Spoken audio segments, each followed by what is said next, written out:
Kubor ka Batesi TV. Lawan Rashapi da ka Orange Nissan Loom Sopo near Fire Brigade Shillong. Ringkat bat ka net foodish. Ordar mapi. Minwan ra mangi hakerdog ying jongpi.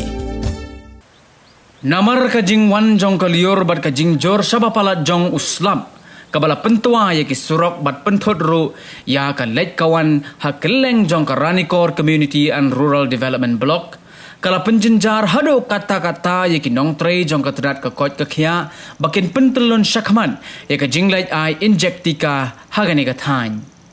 Kumbakalong menta loong batang arpuwe persen na kipaj ba kibala ban yo. Kibala yo ban ay ki Injek Tika haka Ranikor block namar ka jingsha penthud sabapalat haki bor jong ka may Mariang.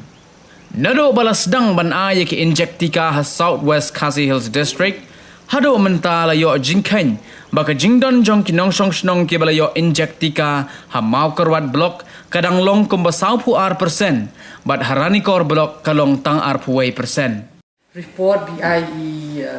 medical officer jongka Ranikor CHC i ong baka duna ka jing ai Tika mo hakini kisngi tenga syukwa ban ong ba pite hakini kisngi ki ketika monsoon pat ki bon ki jaka shathe ki la ki mla ki nya ki kali wadang menen men singiru ki dan lai jaka ki landslide kabaki vaccination team kila mod ban let reki hab sange no bat samit namar ba kimla shu ban let chata ka jaka tingi tip hi kum hagi ki por ka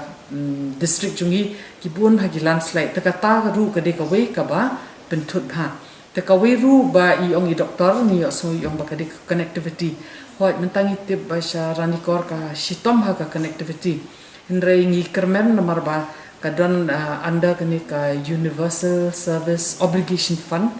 ka Sarkar India kala ai ya ka Airtel bahkan provide mobile connectivity hakini ki rural areas dementa ka kamru kala anang ya chat ni dan kam sangki NUC nak tu kat ni kisnong tinggi kermen ba dakla adap kini ka project dakila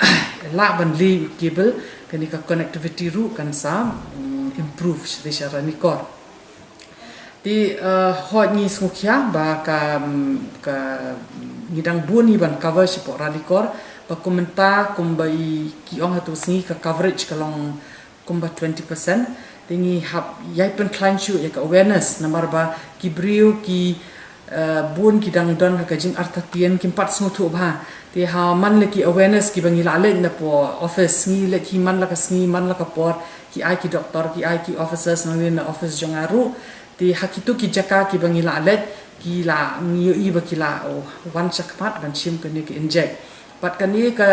vaccination program kanum de ka ban kut tang mentani la shai kadi ka it is a long drawn program but we have to keep up the awareness program kanang bangi la ban reach to every village that is in the remotest part of the district te kadi ka commitment ka jongi ka bangi le lang barok haji ki department ong ay tangka office DC but ki health department mentangi la pen long meeting ya barok haji ki departments bakin snok ti lang hakane ka